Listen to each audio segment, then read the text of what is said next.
Hello, my name is Chris Wagasbeck, and this is going to be my final project for Multimedia Development 4143.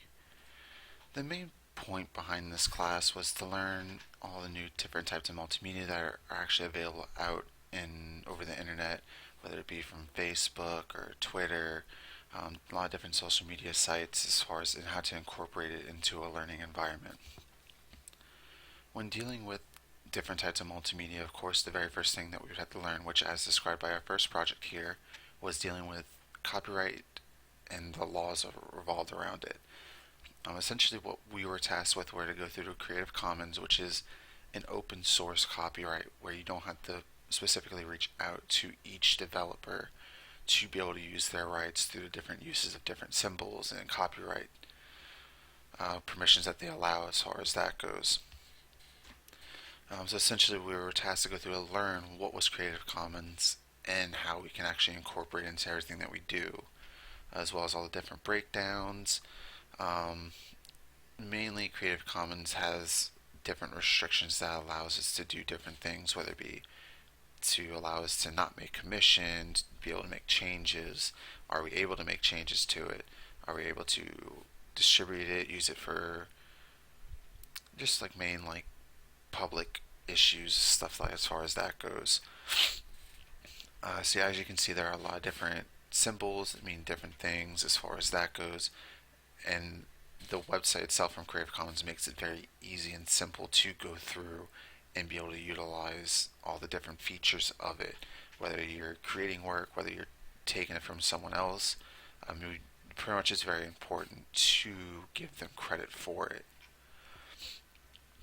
Going from there, our next project was to take a video, whether it be a demonstration, and break it down of how they created it. And essentially we used a design process which is also known as the 6Ds. So pretty much going through, here I decided to take one about how to read music. And going through, we were tasked with going over everything about what we were trying to do about that video. So then going through, the first one I ended up doing was about the Unity. So essentially it's just, does everything go together? Is everything smooth? Does it flow? Make sure it doesn't deviate and very unbearable to watch or having to go through the presentation of as far as that goes. And then we touch on spaces like proximity. Are everything equal distance from each other? Is there no weird spaces around anything? We want to make sure it is the focal point, everything where it needs to be, which was also described in the emphasis side.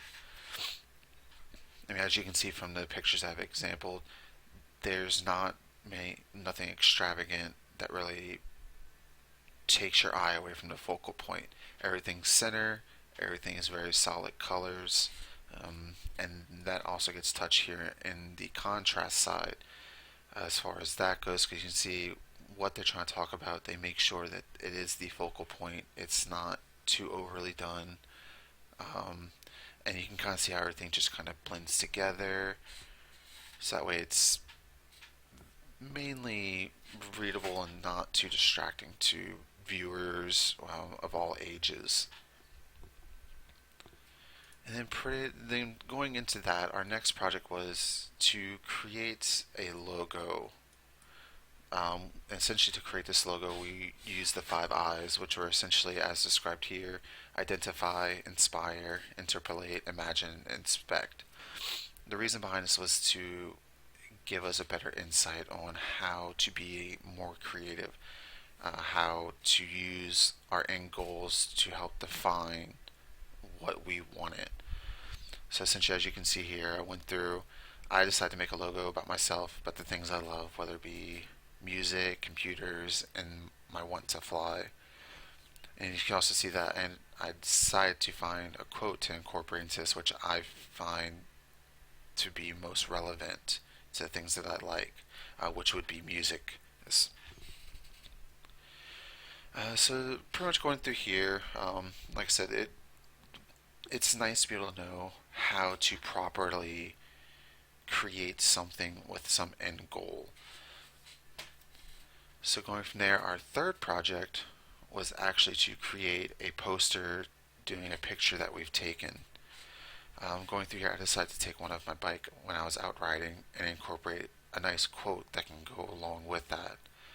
Um, Mainly my goal here was to make the bike the focus, so pretty much I took our design process through photo editing and using the book to incorporate how to best create a poster from a photo being taken, whether it be using the use of the fading, the blurring out of the round to help make that focal point around my bike.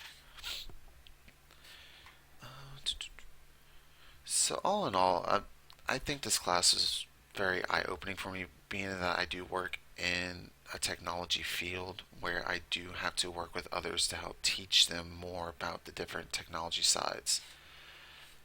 This class did kind of help me open my eyes on the best way to go about being able to take new ideas and how to incorporate them into being able to teach all these other people. I hope you enjoy my final project.